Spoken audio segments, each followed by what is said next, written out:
Hello and welcome to Kangaroo English. My name is Christian and today is Monday, the best day of the week.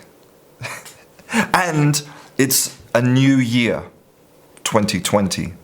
And I know that for a lot of people, their New Year's resolution is to finally succeed at learning English, to get fluency. And I think that that's a great objective, a great goal, because English is a truly useful international language.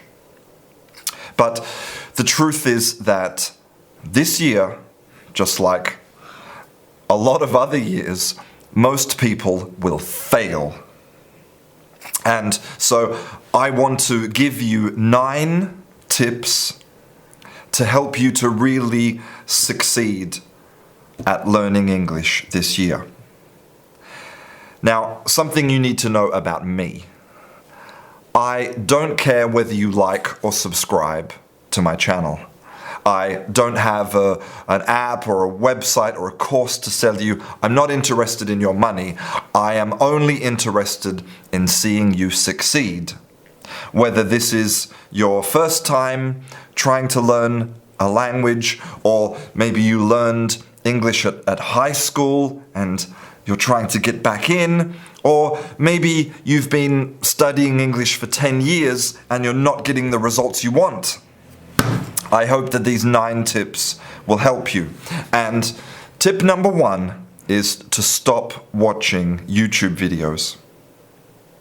Watching YouTube videos will not help you to become fluent in English. Top 10 ways to say this, top 10 vocabulary words for business, this and that. It's a literal waste of your time. The only way that you're going to succeed at learning English is through practice. So get off YouTube and Facebook and Instagram and go out there into the real world and actually use your language. Tip number 2, don't believe the lies. There are so many people who start their learning process by downloading an app, subscribing to a website, buying a course book, and a lot of the marketing for these products is learn English the easy way. Learn English in just 5 minutes a day. Get fluent in 90 days. All of those things are lies. Pure marketing. The science and the experience of any good language teacher will prove to you that all of those things are lies. And what happens is when you believe those lies, when you believe that you can learn a language in 5 minutes a day, when you believe that you can get fluent in 3 months, you will fail and you'll give up and you will not succeed. I want you to be skeptical.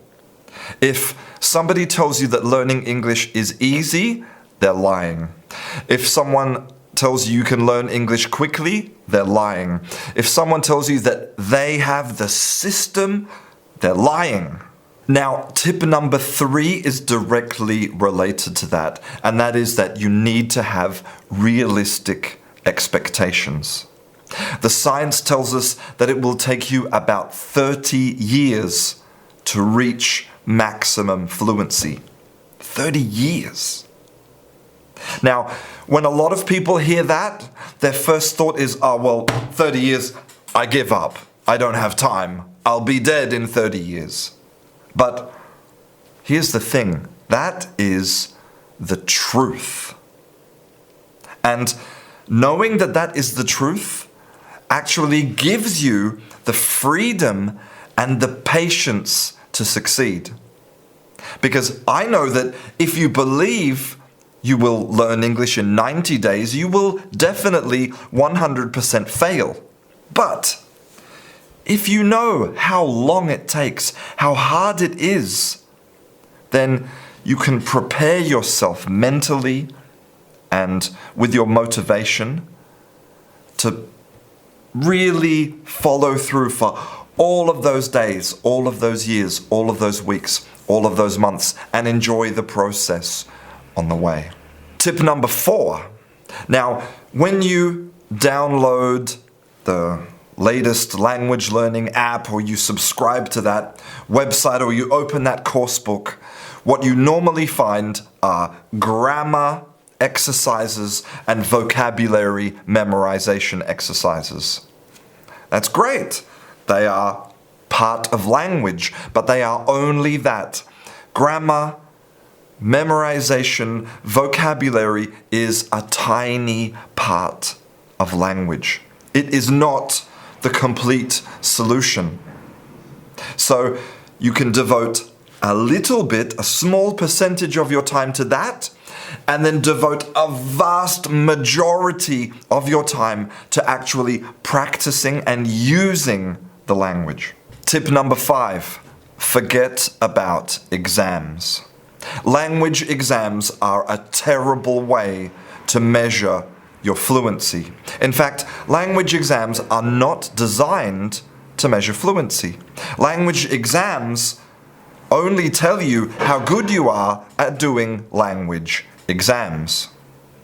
Now, I can understand if you need to do an exam for maybe immigration reasons, or because you need to travel or go to university, that's fine. But realize that it's just a piece of paper, just a certificate for that specific purpose. The only real way to measure fluency is to say, I can have conversations. I can understand when people speak to me. I can write emails and read books and do all the things that I want to do. They are the true measures of fluency. Sitting an exam doesn't tell you anything.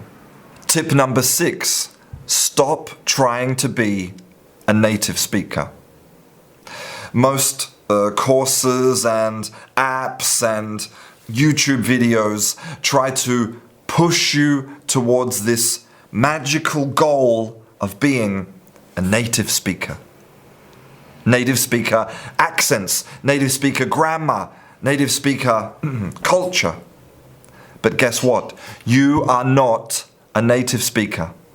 Stop trying to achieve something that is impossible to achieve. You are wasting your time and your energy.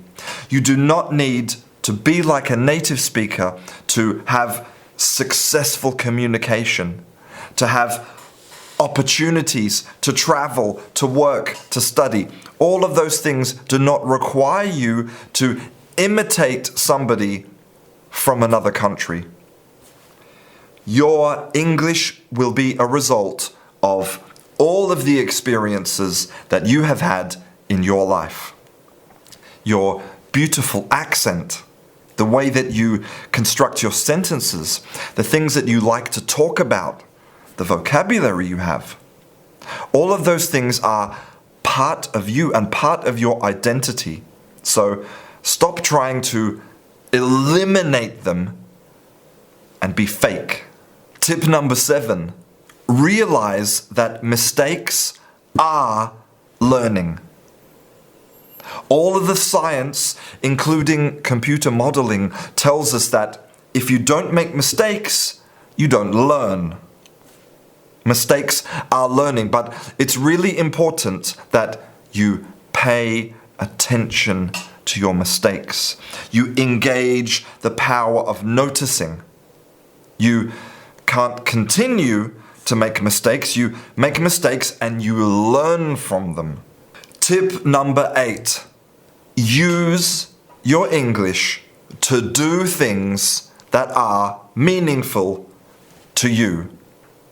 That is basically the summary of all of the language acquisition research in the world.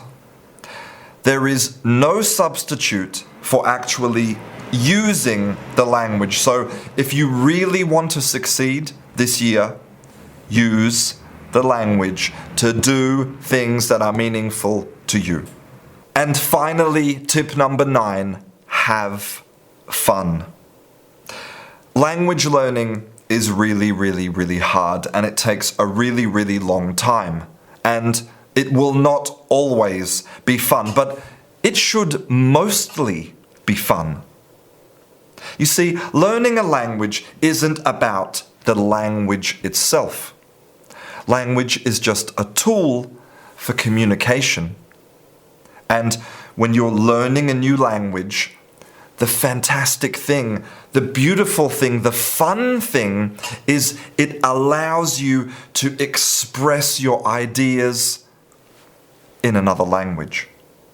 The form isn't important. What's important are your thoughts and ideas. If you're not using language to communicate, then you're not really a language user. You're just a student, an academic, somebody who's doing it for the mental challenge. But I'm sure that that's not your goal for 2020, to become an English grammar expert. You want to be an English speaker. So remember, the reason that we have language is for communication. And remember to have fun. I'm Christian, this is Kangaroo English, and I'll see you in class.